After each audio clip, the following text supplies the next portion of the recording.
So, this talk is about geometry, algebra, and acoustic perception, but it's probably not going to adequately do all of that. And unfortunately, I'm probably not even going to complete all these slides in the time, but it's just an idea of how wide the scope is of the work. So, and this is to do with my PhD, which is, as it says, it's about developing an algebraic model for an agent-centric synthetic environment.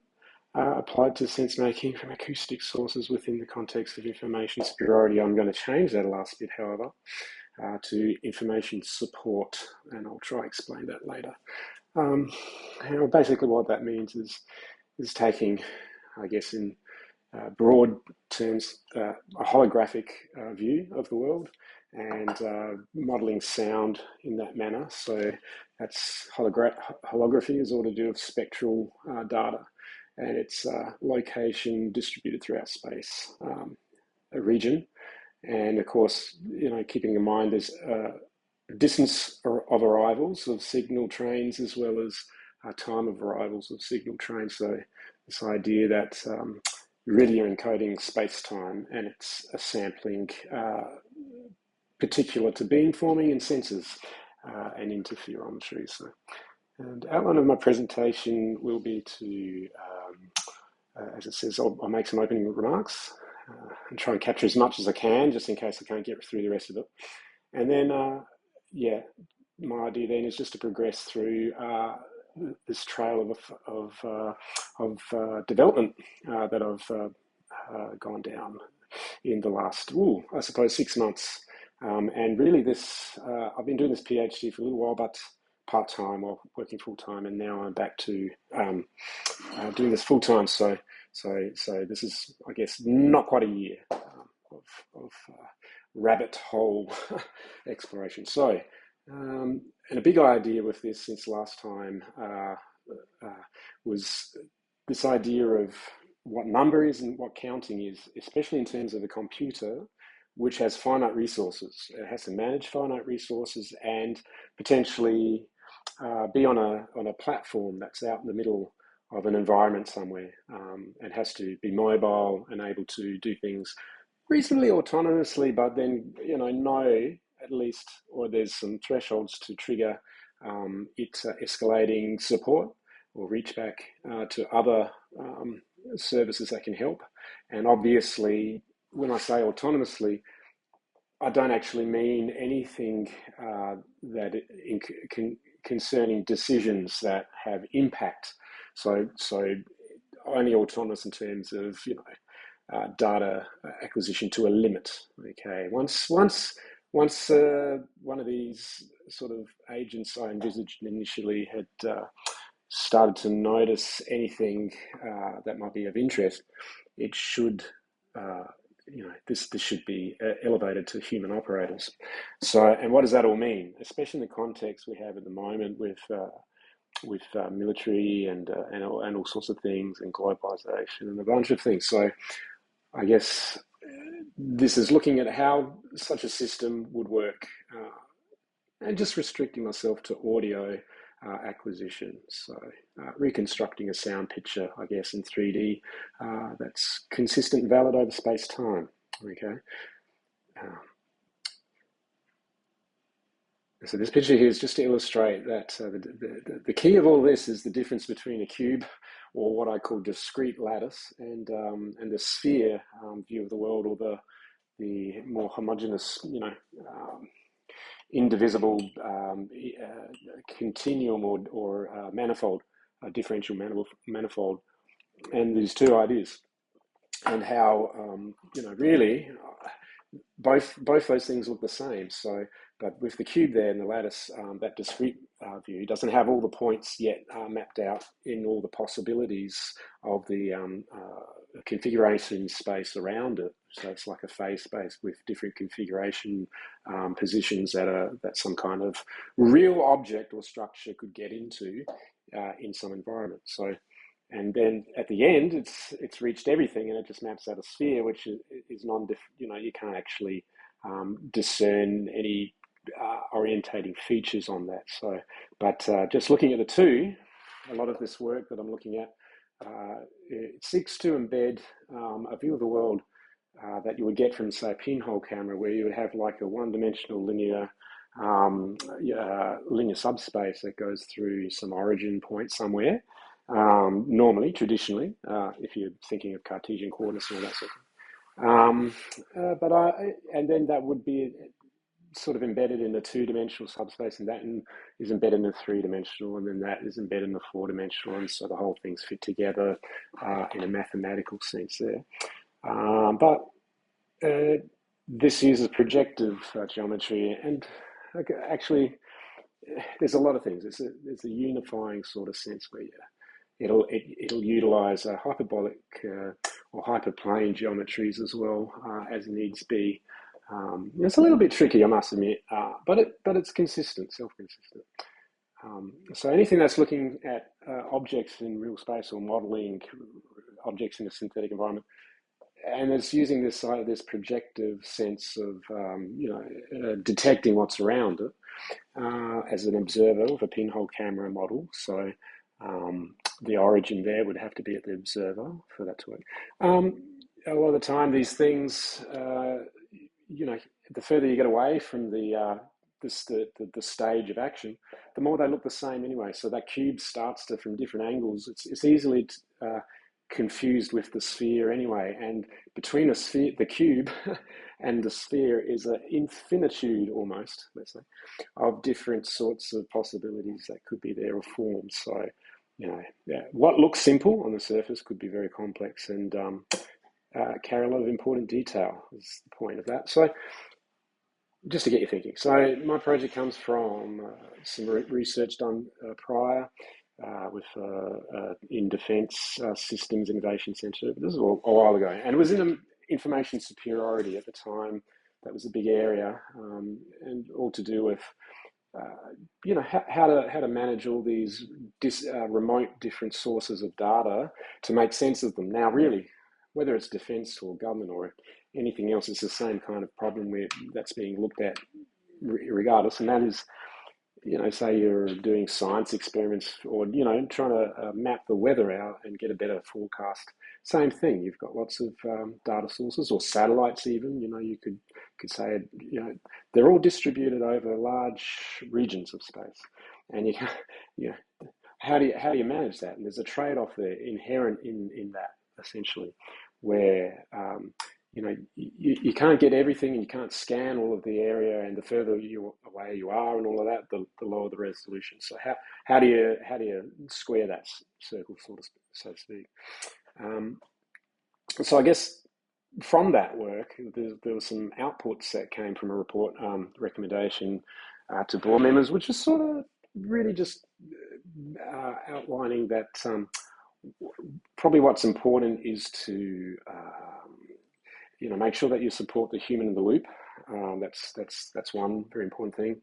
And what does that mean? Human in the loop, really? It's just the operator, the actual person operating or interacting with these networks, I guess, these systems that are getting this data. So there's two things: having it distributed and working locally to get to sort of quickly or prearrange things so that you optimize your response, is beneficial, and you can do that through, a policy of Bayesian feedback, where you're always seeking to acquire the freshest data and then classify it so classifying it at the edge of the network.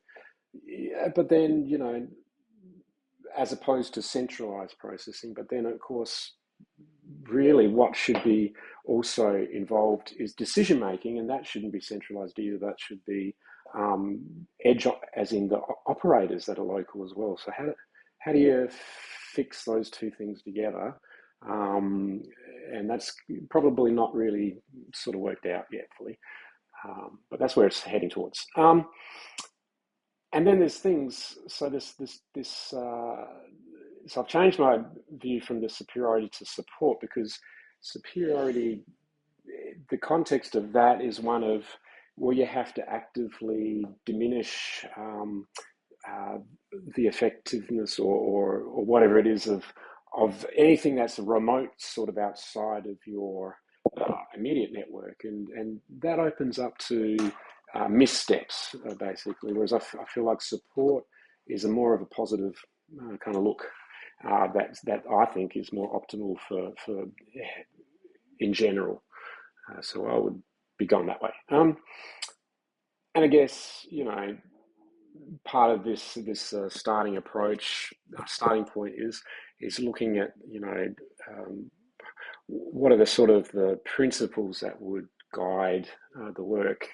And the work is really just outlining, like trying to compile a mathematical framework that's good for the modeling that I'm looking at, which is computational and finite, managing of resources, keeping a clear handle on what kind of calculations I can do and what the cost in real terms in that calculation actually turns out to be in terms of accuracy, impacts to future events, or the predictions of, or whatever, or how things relate together in terms of causality, and also memory storage and processing cost as well. Okay, so and I've just the thing about number is, well, just at the bottom there, I put this idea. There's this idea of large integers, and like prime factors and that. And what does that mean? Because I think we sometimes lose sight of it. I've gotten this idea of numbers as being more of a geometric object rather than just a symbol. But we've sort of, sometimes that interpretation gets confusing. So, imagine a number where it's like 10 to the power of 10 to the power of 10, and there's like 9 or whatever, or 10, 9 or 10. 10 stacked up in a tower like that. It's a hugely big number. And then, you can imagine that it's sort of easy to fool yourself into thinking that you have a handle on the size of that number, and you can imagine it's easy to represent it because that code that I just used, that recipe, is very simple. But it's only got a few steps. But add one to that, add just one single integer. Now all of a sudden it's not so clear where and how to represent that and where that is. Okay, and this, I'm not going to go further into that, but that's essentially one of the issues. And so the way around this is I'm going to look at the numbers and restrict myself to rational numbers on the argument that, well, really Dedekind cuts anyway, sort of rational posts or partitions where these more indivisible numbers that we may not be able to reach all the time reside within. So I don't think that's a problem. So that means I'm actually just looking at the partitions of where things might lie in my sensor framework. Okay, and then that gives me the advantage that I can then use those and define those exactly and precisely, and relate them back to something that I'm using in my actual measurement process on a sensor. And by doing that, I've got a concrete measure. And then I can use that to then tune further into higher and higher detail into regions that these precise partitions can provide from the environment. So it actually then is, I'm not assuming anything about the environment itself and what might exist out there, other than there's something remote that I don't have information about, and I'm trying to now just detect that on my sensor apparatus screen, basically. Okay, now I was going to talk a little bit of how this relates into software as well. And quickly, I just would say it's a difficult one. I guess human in the loop, operator support, as I said, that was a big gap out of the report for DSIC in the information superiority. So, and that's within, these sorts of network systems for data retrieval and joint situational awareness, working, I guess, or retrieval or integration. And that is this idea of, how do you design the interface itself, and what's going on in the trends that we see around us. So the skeuomorphism thing, what's that all about? There was that about 10 years ago, and there was a big contest there. And everything's sort of now, the trend is, you want flat UI and stuff like that. But really, the whole point of the skeuomorphism is that you have readily identifiable elements that map to something that you're using in the real world. So for training purposes, it's essential and vital. So, and that's what these diagrams here are representing.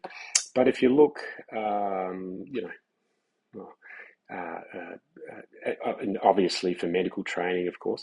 But if you look then at the commercial world, which the business world applies in some way too, you know, there's been a trend away from this and towards flattening interfaces and everything like that. So visually, you know, example is this old Find My app that Apple released, and it had like a leather-bound look about it and stitching. And of course, that's going to lose people. Young kids are sort of like, don't even know what that is. And then you think, oh, you know, I'm being tricked here. If this is not value, it's just pretty pictures and what's going on underneath it. So then there was a backlash going to too flat. Problem with all these, you know, if it's too flat, you lose landmarks. Trying to get this all back to what's relevant here is this idea of what is actually space. And my argument is a bit like this behavioral psychologist one of the Gibsonian sort of line where, you know, you can't actually, you have to consider the being that is operating in the world as along with the being's immediate or ambient environment. Those two things are sort of, you consider that as one bigger sort of system or system of systems. And that is exactly the direction that this is trying to get you to align towards, to understand what I'm trying to say here. And where I'm thinking with this too. So you got this thing that, you know, and with that, interestingly, there was a social choice contract with the whole Apple app, Find My app, because you have to sign up and then people can sort of see you online. So this sort of gets into privacy and you know, this trust and this earned values. You know, there's a whole bunch of things there, and people they rejected it sort of really. But ironically, on a flip side, workplaces were sort of enforcing people to put everything onto their online systems. And, you know, some of those have skeuomorphic things, but they're more, you know, things that encode to actual workflows and stuff. So, you know, I guess the key is the value of the skeuomorphism is what is important. See, for the bottom system where you're doing an enterprise resourcing thing like a SAP database with entering in workflows for automations, well, something like that, you know, those symbols, they form a logical sort of language, and they make sense, and you put them together on the understanding that you kind of get what that little structure does. So that's the key thing. Okay, so it's this idea of pairing the tool with the tool application, as I said, and the overarching sort of thing of that is supporting the human operator, because the end user and the user interface, you know, us as humans, we stress out. We get anxiety if we're feeling that we're being pulled endlessly in this confusing sort of spiral of endless searching for something, right? And I'm trying to hint at things like the endless scrolling that social media has become, versus the experience of an operator, you know, using a training package where they want to feel like nothing has changed. It's the same, like that button is in the same spot. And you'll see in many of the software offerings we get at the moment, it's in a state of flux. It's all over the place. You know, next week they change the button, or then they take it out, and it's quite disconcerting. So just some trends. That's all I'm saying to take a notice of there. And this was again with this idea of what is space to us, and it's a space. I mean, this comes from Park Xerox, you know, back in the day, maybe 70s or something, like one of the original papers and about replacing in space or something. It's cool. But the idea is, you know, I mean, we the humans relate to this idea of, you know, I can return home to something like like on a browser. I've got a home page, or I've got a launch page, or, you know, I come into my computer and there's a desktop loads up, and I know where the desktop is, I know where things are. Yeah, every time I log in, if it had suddenly changed into something wacky, it might seem cool and fun, but it's not going to help with product. It's going to cause confusion, right?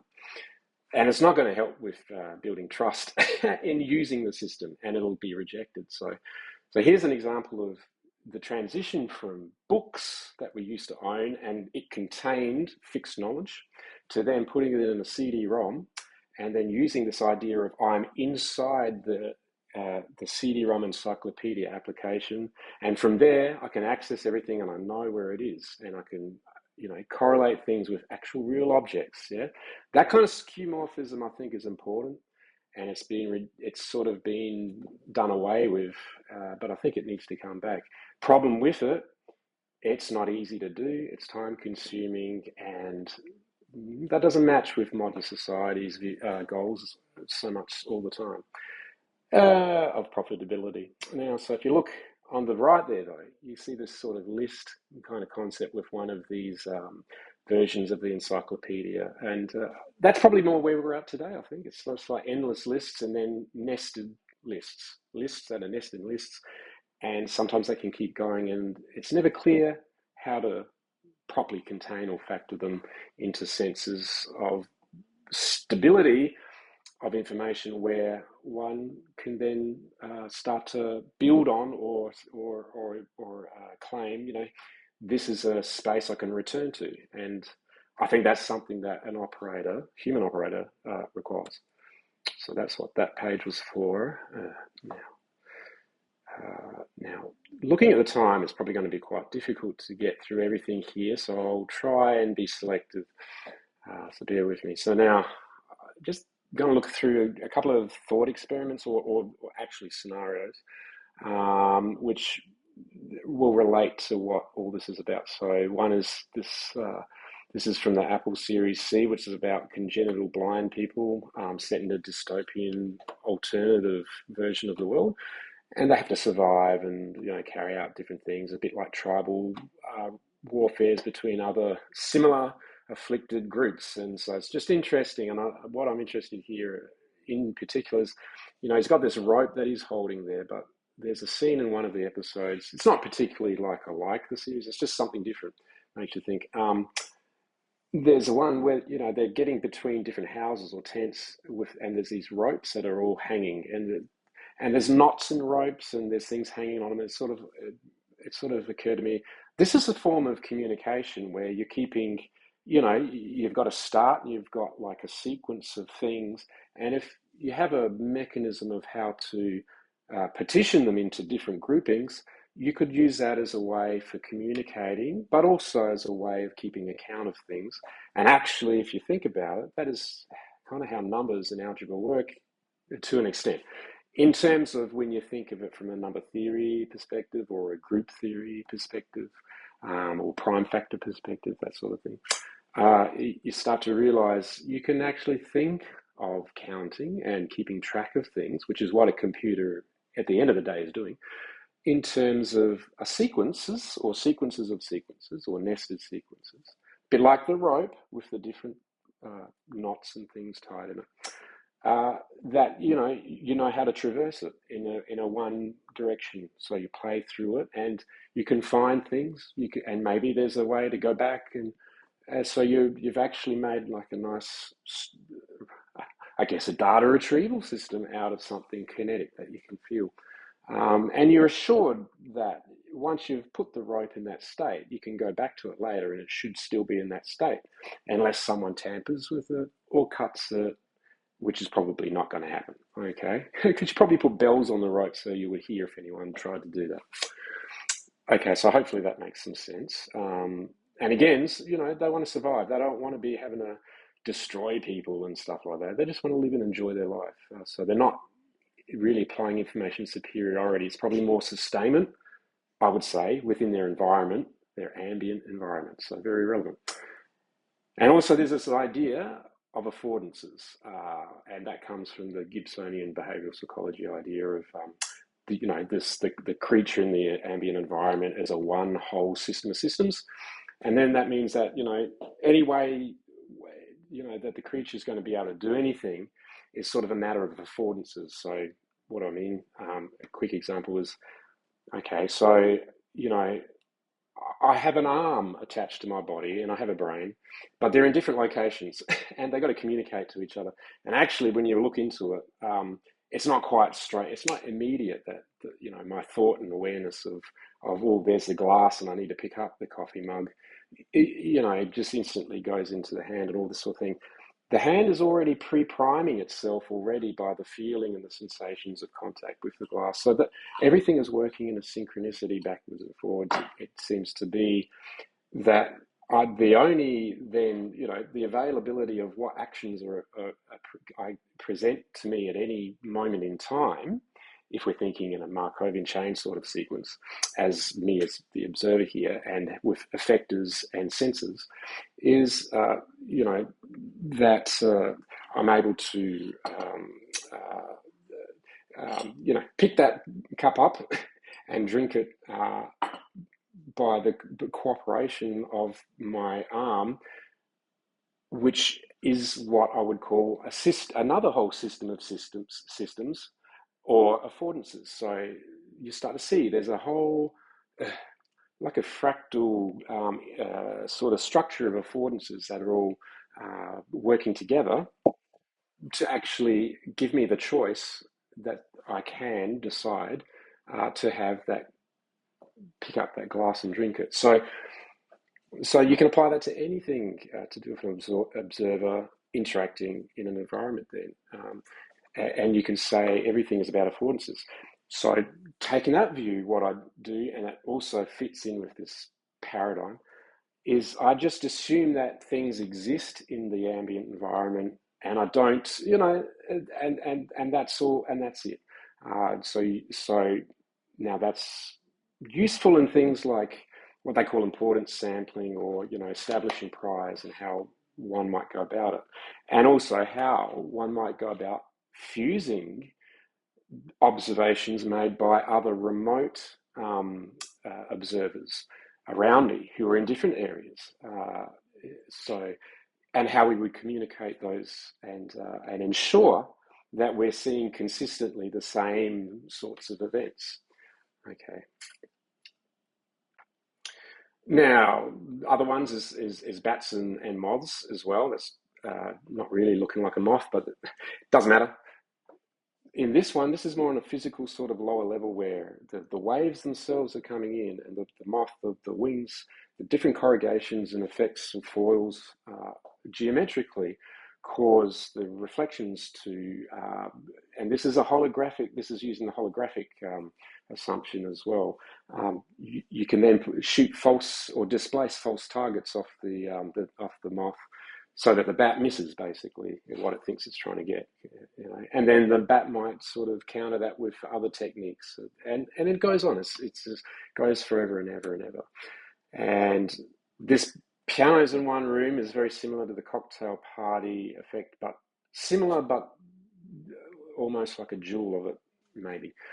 By this piano one, what I mean is, you know, imagine that you're sitting on the left, you're just hearing a single piano at a concert, and you can get a very high reproductive, like your awareness and interpretation and experience, the operator experience is going to be very rich and high fidelity.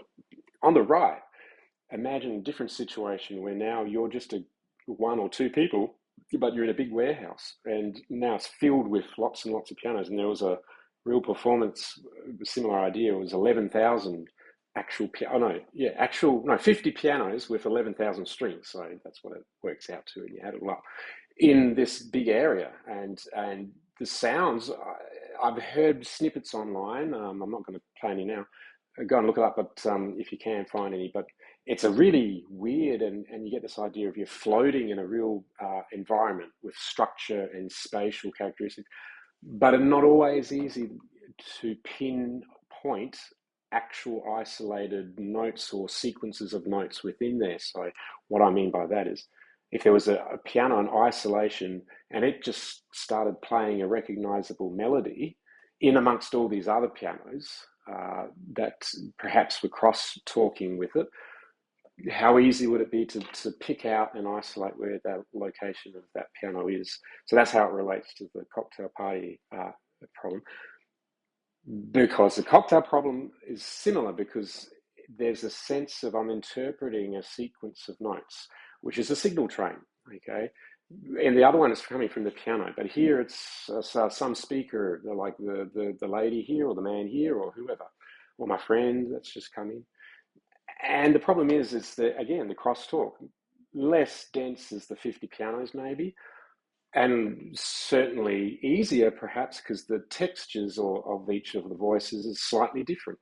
But there's still going to be familiar zones where there's collisions that will come of signals from different speakers that will coincide to the sensory apparatus of the listener, and they may get confused. And some of those, it's not straightforward. There's a lot of things, a lot of layers. One of the layers at the top there is just suggesting the cognitive or meaning or interpretative or ontological semantic side of the language, which is relevant when we're talking, large language models. And there's a sort of a push at the moment to try and get them to control and make decisions on our behalf at the moment. So that's a fairly important area to look at, I feel. And as you see in the background there, I've got like a whole bunch of the sounds, that in that room.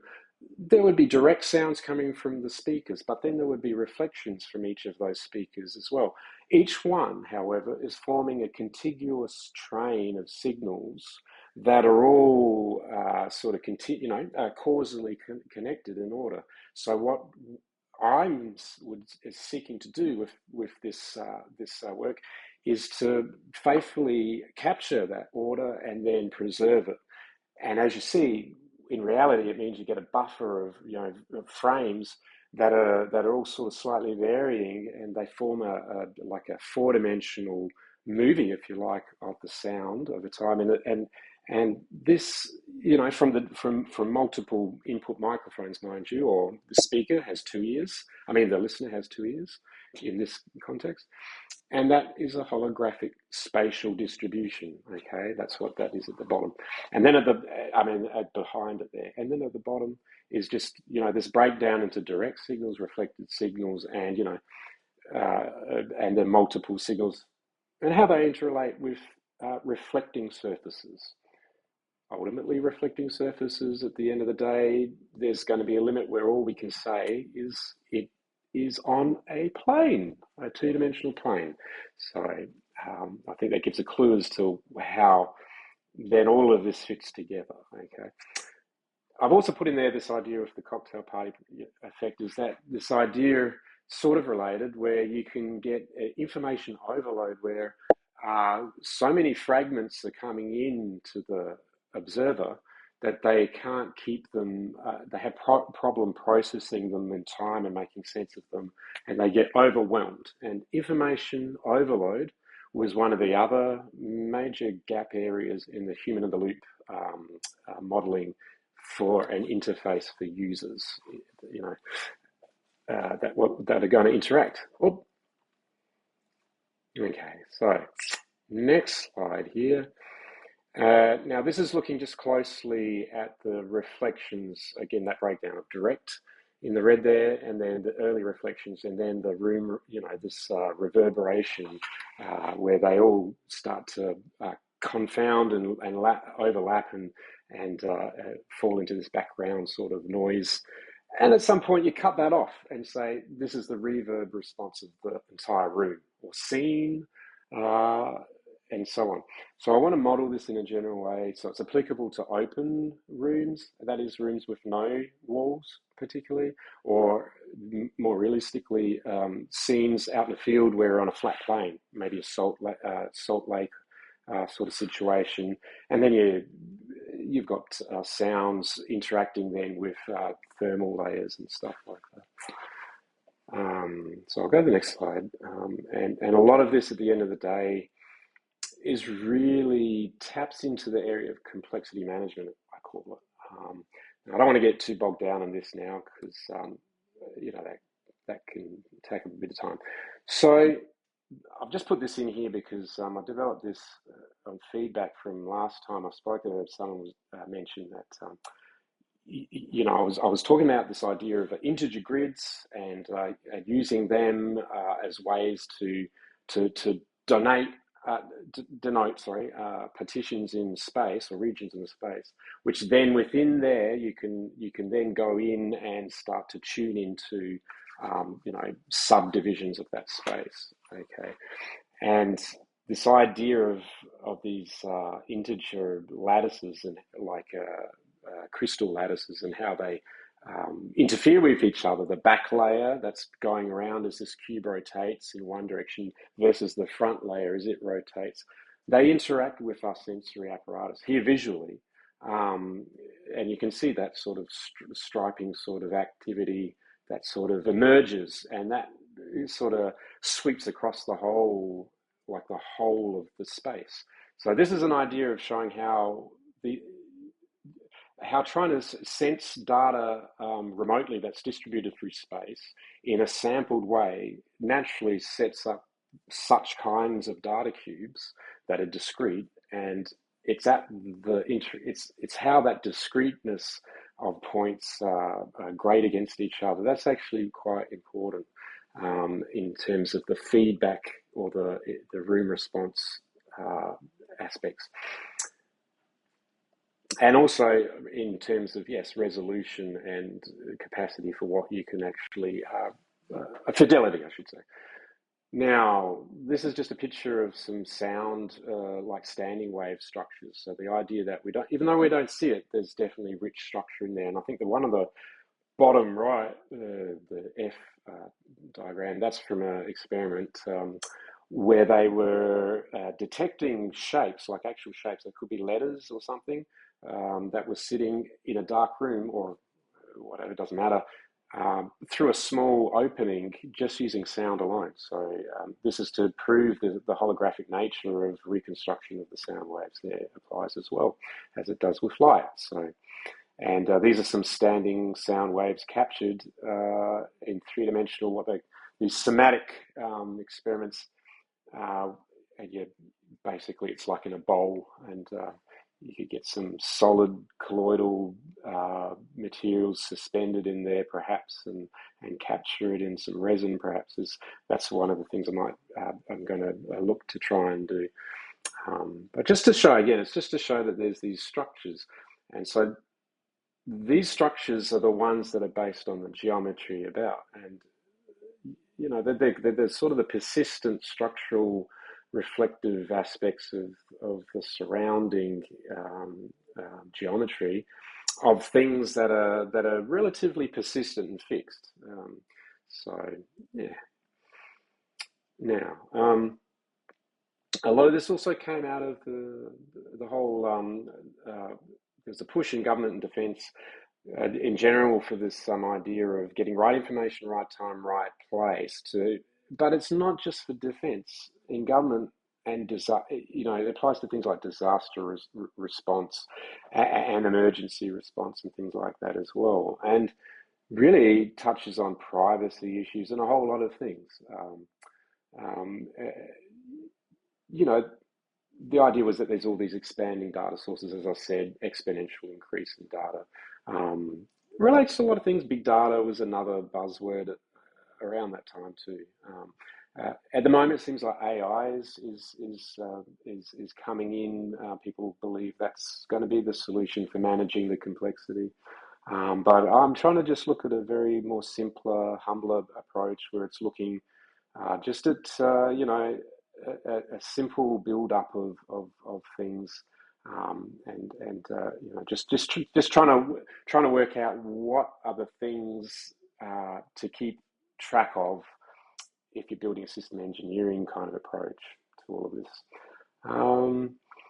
And so this slide is really just to explain my approach here and to justify it a bit. And that is the traditional approach above. You use things like transcendental functions, sine waves, obviously your Fourier series. It's all going to be in there in exponential. It's sort of unavoidable. But if you represent these as Taylor series, you can actually, there is a way to represent it in discrete math, I guess, in terms of ongoing sequences, and those you can then start to talk about, well, what about finite sort of restrictions or, sub-selections of such sequences.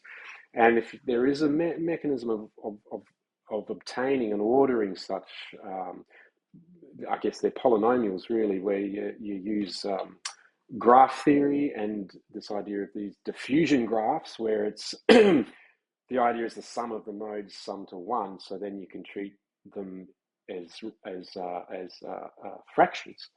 Okay, and then that it implies a probability to it, but I don't see it that way. I see it as just, rather than treating as fractions, you could treat them as like copies of integer whole numbers on each node. But either way,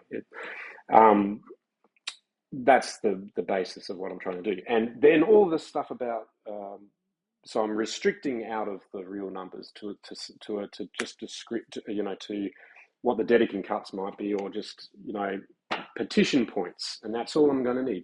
And then by hooking those things as control points, being exact integers of some grid that I use as a literally a grid that you put over the region of space that I'm sensing the audio, whatever it is from. Then I can attach to that, use them as control points, and then attach to that Bezier curves. And look, they're not going to be exactly whatever the curvature of something I'm measuring is in some spot or interval, but it's probably going to get close as I need. And if I need any closer, I can always then go into an interval and start subdividing that interval rationally to then get further Bezier accuracy and stuff. And there is a whole framework of how to do that. It's quite complex. I've got slides in here that go through this step by step, or the main steps. That in itself is another whole hour of a lecture. So, it's probably not appropriate here to go through at that level. But what I'm planning is to release a paper soon, which puts a lot of this stuff concretely and then can be viewed at leisure. Now, the idea there is on the right is the observer, and on the left, the object of what is being observed. My position now is that object exists a priori outside in this ambient space, which is an embedding space, and that is part of my model. My universe assumes that it already exists before I make an observation. That's the key thing, right? Now, that means I'm going to push then all the things that I can't reach. So, infinite processes, indivisible or infinitesimals, any of those things, manifold concepts, all of that stuff, that'll go out onto the left, over onto the object as the things I can't reach from my finite computation device. Simple, right? And then that leaves me with all I've got available now, integer sort of proportions and grids made, or integer grids, counting grids, and using them as control points and subdivisions of those to get finer tuning or finer accuracy on regions. And that's it, that's it. It's as simple as that. So that means instead of dealing with a manifold, I'm dealing with a polytope, an integer polytope to be exact, that I put over the manifold and say that the region of interest I'm looking at is contained within that manifold as a border to it. And the really cool thing about that is, by doing that, you can then guarantee a validity region where a lot of the arithmetic that's necessary to put a distributed frame together from different remote sensor data spread out over space and time can actually be done. But further, can be done to the point where you now can alert or put a label on each such frame. So this is like for an optic image segmentation and full classification at pixel or voxel, I call it, level, where now you've got this informational descriptor of that region as well, which includes this is old or out of date, or watch out because you'll need fresh Bayesian data if you want to make a decision on anything relating to that from this perspective that you're currently viewing that entire situational awareness picture from.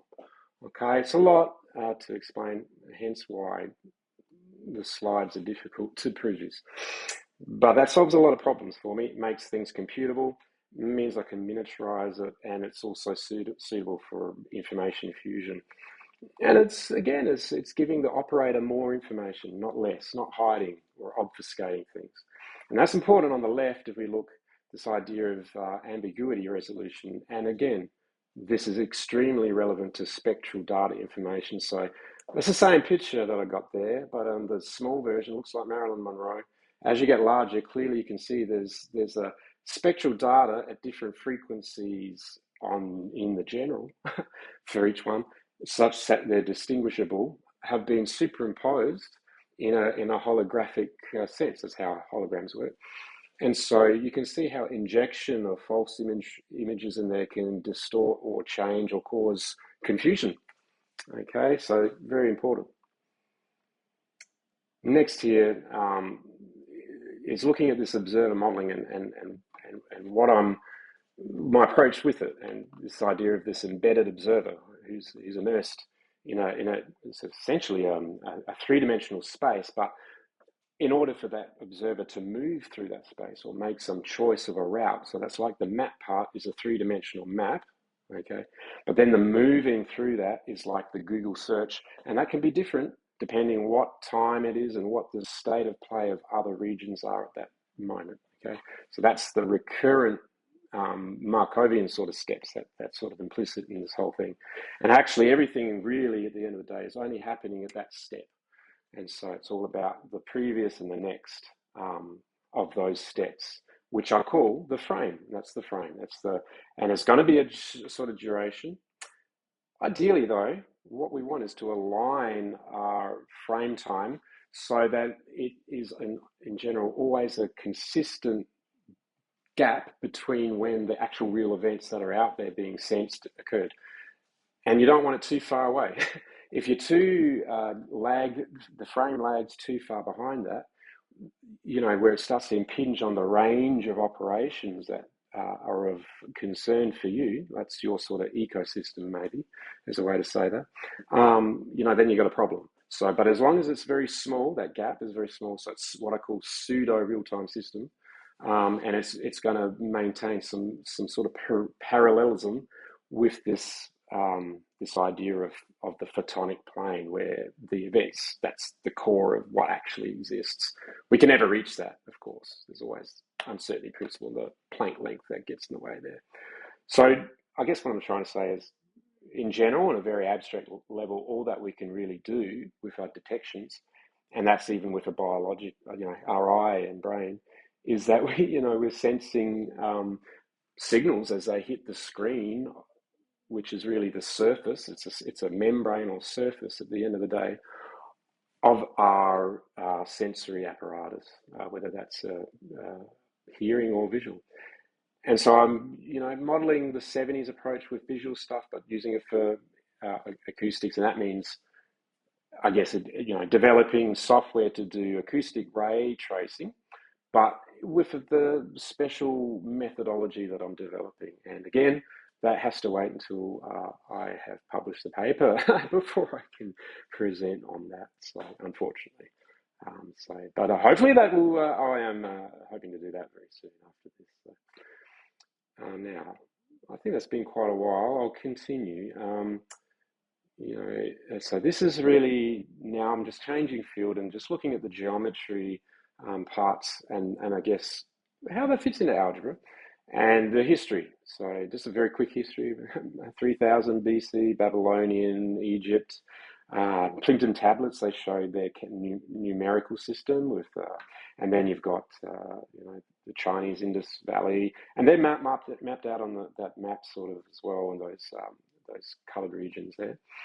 And you can follow that all the way around, all right? And, we had a bit of a problem in the Dark Ages. Europe sort of seemed to lose a bit of information, or things went a bit unusual, while in the Middle East, and Persia especially, they picked up a lot of the geometry that seemed to trace us back to, almost even back to Babylonian days. and became very strong, as India, and Greece before that, and Chinese, and then Egyptian, and then Europe later came back again, and of course we're here today where we are. And there's Leonard Pizza there because he was a bit of a character who evidently, brought back a lot of techniques and algebra that were developed in the Middle East through, having the right parents, I suppose, or whatever was going on, involved in the trade routes, and brought that back to the Europeans for their use and application. Very powerful, it turned out. Now, so I'm just going to quickly see how far we go. We don't really need to get through all of this today. This Euclid focus. So, for a good part of that time over there, back to the map, it was really the dominance of the Euclidean system that, I guess it's, all the way up to 300 BC, as I think, or maybe further. But yeah, Euclid elements there. I've got, about where Rome is there. So that's how strong that is, dominated for most of humans, recorded history that we're aware of. And, it's quite simple. So just looking at proposition one, you start off there. And it's really, all of this stuff, I think, it can be just summarized as different applications of Huygens principle, where you've got like a circle, that's like the light wave traveling out at uniform from some point source. And if you do that, it's the same as a reconstruction with a compass, and a set square or ruler, I guess.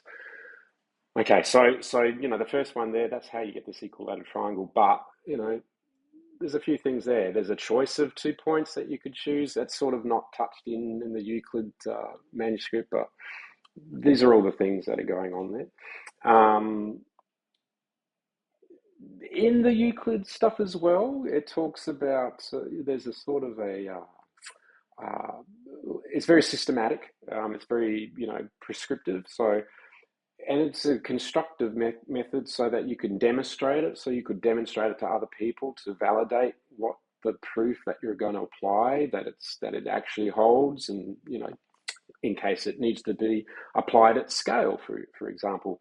And there's good evidence that this Euclidean system was used for commerce and all sorts of things. There's probably, more to it. Obviously there is. This is just the first little bits.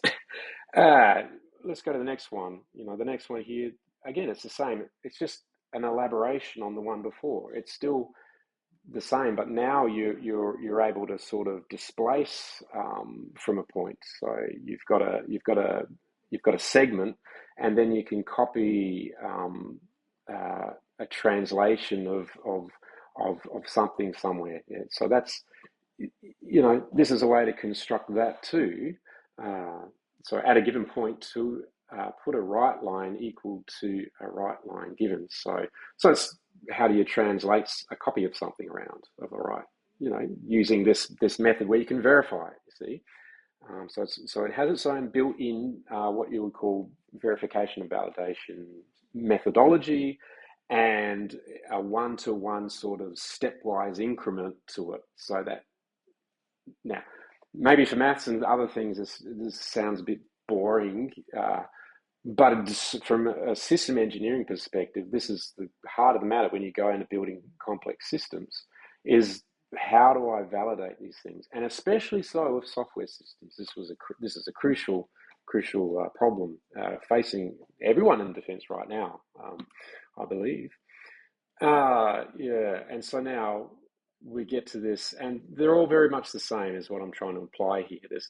They're just extensions on the same theme, but really it's just Huygens wavelet constructions judiciously chosen for simultaneity of points and lines as meets. Okay, so that's a general version of it there, that little diagram of the blue down there. This is another proposition. This is to do with how do you compare two triangles. And again, we sort of take this for granted, but this comes into the definitions then of what does that angle mean, and what actually their concept of angle was more different in terms of, it's like, can I put this area of a thing and map it over onto this area of a thing? Or, this region here, what's the spread between these two lines, the difference between these two lines? So When you start looking at those things in this context, you start to bring up notions of symmetry and the idea of static versus dynamic symmetry. And a static symmetry, that'd be something that applies more to, say, the reflective completion of a map of a region. Okay, so like a kaleidoscope, you can make that into a static symmetry, and that is valid for that fixed rendering. But then this dynamic symmetry can sort of exist where you haven't got a completion, but something pulls in a direction where, oh, there's a choice, so I could go in that direction, and that would then form a route that opens up, completion of a search, say, over some region. Like I've searched the left partition, and now I've searched the right partition, and that forms a completion of search for the two whole partitions together. But there was an order to it, and you would then search the other way, and if the two things are consistent, then you can say, well, now I've got a static symmetry. It doesn't have a directionality to it. Yeah, and on it goes, right? And it just goes on, and it's sort of boring, but they're the key things. And the conclusions are that, so really, at the end of the day, you've got this idea of definitions, and some seem to be unclear. Like, what does a triangle really mean? It's like it's referring to an object of itself, and it almost feels like there's some missing documentation as to what that might be. At any rate, for today's perspective now, that's very true, because triangles are different things depending if you're on a spherical surface or a flat surface, and so on. And so, yeah, that sort of thing is very important to keep in mind of. Just a little, there's evidently some gaps in this whole Euclidean view that was dominant for so long, and that's on definitions of area. And also definition of subtend and what that means. Definitions of triangle and angle, they're ambiguous, it turns out. I think that's a critical review, that opinion that comes up. And then there's these things like, how do you define triangles, and a lot of times they're invoked, but it's really what a triangle is actually about, I believe, in terms of where I'm looking at it, is control points in and on a polytope or a graph, a discrete graph, and so what that turns out to be is really just the coincidental meeting point of two lines. Now, I'm going to flash right through a whole bunch of stuff now.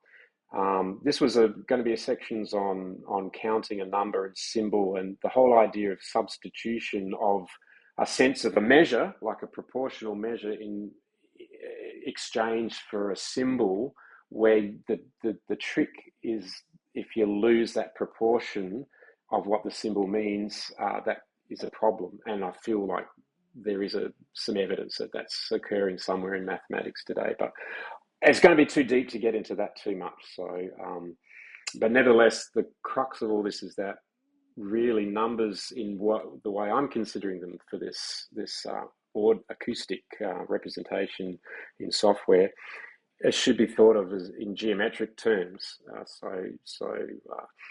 So the number 10 should be thought of more in terms of like an area that it covers.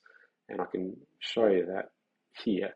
So on this slide, this is an elaboration of what counting and arithmetic really, I think, means when you're now talking about distributed nodes that are passing time, measurement data between each other over a network. That means it's got to transport itself remotely over some distance. It's going to take time, there's going to be delay, and we don't know how valid it's going to be. Is it going to still be valid by the time we put it back together locally? Okay. And that's really like delivering of mail through letterboxes and that kind of a thing. Or, packets through a network on a computer, or electrons through buses, or whatever on microchips, whatever it is. Okay, it's all very similar. So and so what I'm concerned with, and I've shown here, is this idea of counting. It should be two-dimensional at the least, or if not three-dimensional, really, completely. So that, the idea of moving over, counting up three units over some window here of where we're applying arithmetic in this distributed context where time now is important. It sort of stretches it to now become a two-dimensional plane, but that plane is also embedded in the three-dimensional. So it's actually volumetric. So this is the value of 10. If you replace 10 of these unit counts with a red token that represents 10 of them, you can't lose sight of the fact that that 10 is sort of inherent, can suggest it's sparse. It's not always, but in the full completion of everything, if you got all the information that you needed to fully cover everything, you could be looking at filling out a state space that's like way bigger than you expect. So that's what that is kind of about. And in my thesis, eventually, I'm going to try and relate all this to Port Hamilton systems. That's what those diagrams are over there are about.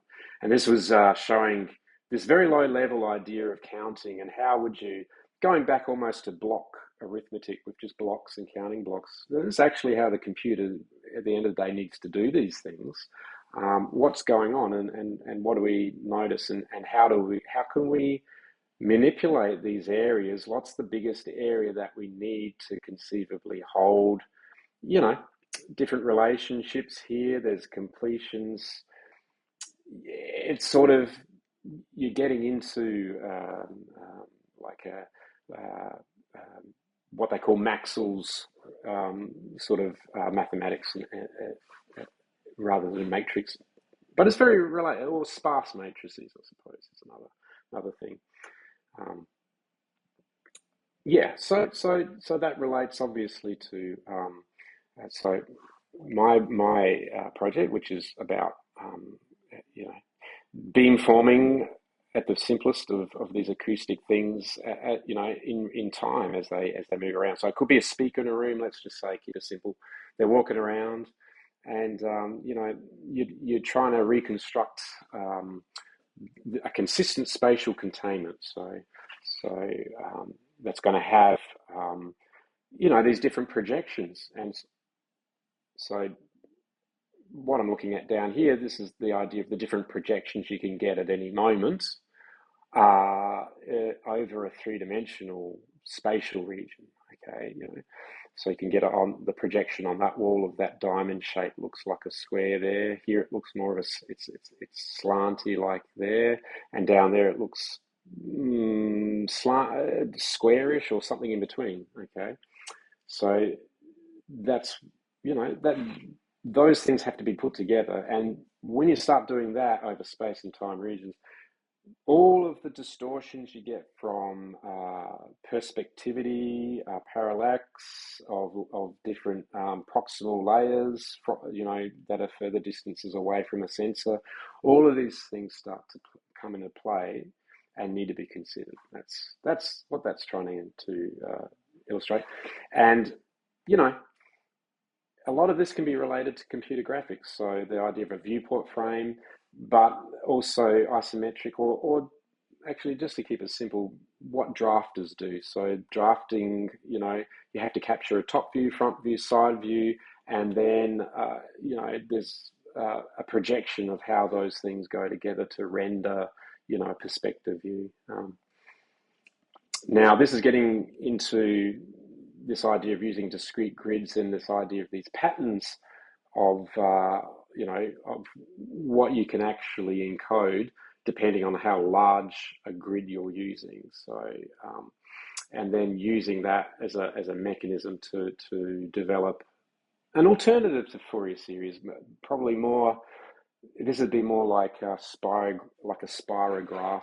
The idea is it's really just, or skip sequences. So this would be, you're sampling different skip sequences from a buffered collection of signal train arrivals, which are, it's just a recording using multiple microphones.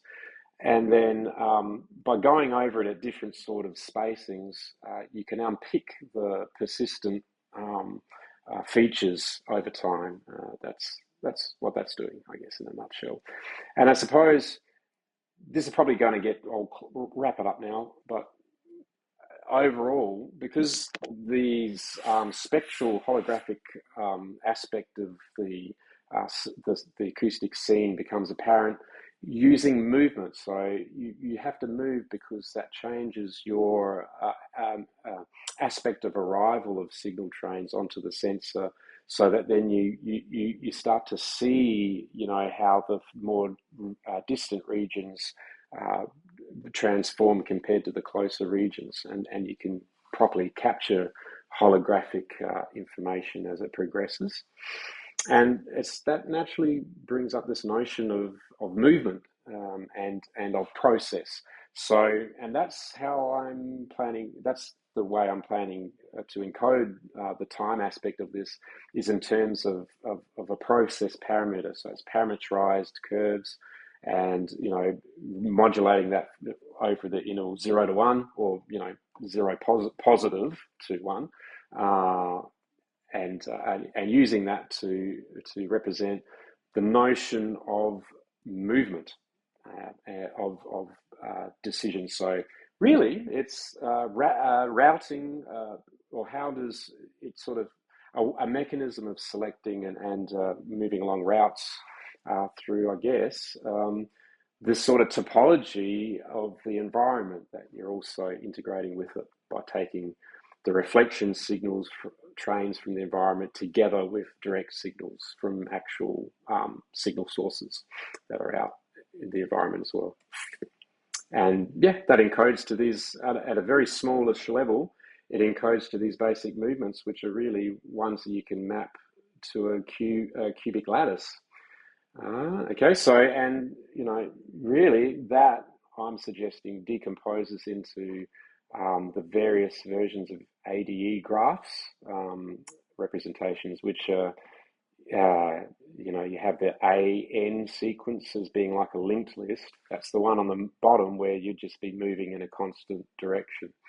And this would be the representation here is of an observer. They're in an environment and they're moving at a constant speed, and they have made no choice to change trajectory. So it's in a linear fashion from one state to the next state. And so you could represent that in theory as a linking together of a graph, which is an AN graph. Okay, and then as you move up, the next thing is, well, I'm on a plane. So that plane, I've got an orientation with respect to that plane, because now I have, there's a difference, there's a differentiality between, like a plane that I'm on. And it gets confusing to explain that, but just imagine, that's the next sort of differential level of spatial awareness that you might have, is the sense that instead of just floating and moving in a uniform direction, now there's something there that I'm next to, and I can, treat that as a surface, and then I can relate movement in relation to either I'm keeping to the surface laminally, so I'm on the plane, or I'm expending some energy to move away from the plane. And that brings to the next level of complexity, in this ADE kind of a structure. Whether it's ADE or something, or it's a graph structure, and that might be like a turning point. So you're on this plane, and instead of just going in a straight direction, now you turn left or turn right. And then, then from there you can get the plane and exit the plane, so that you're actually stepping out of the plane. And if you think about it, that is also performing a topological lift each time as well. So it's consistent with, this idea of this irreducible, I guess, four-dimensional state space model that we're putting everything into in a finite, completed way, so that things are reachable. And then that turns things, this idea of the observer model then is supporting the idea uh, the observer being able to now navigate the space effectively, and this is part of then constructing space. It's using algebra because it's using this discrete form of polytopes with control points and Bezier curves, and that all forms a lovely algebra in different degrees. So it's graded because it's an algebra in polynomials, so they're of different degrees. And so that encodes like a basis for a hierarchical structure.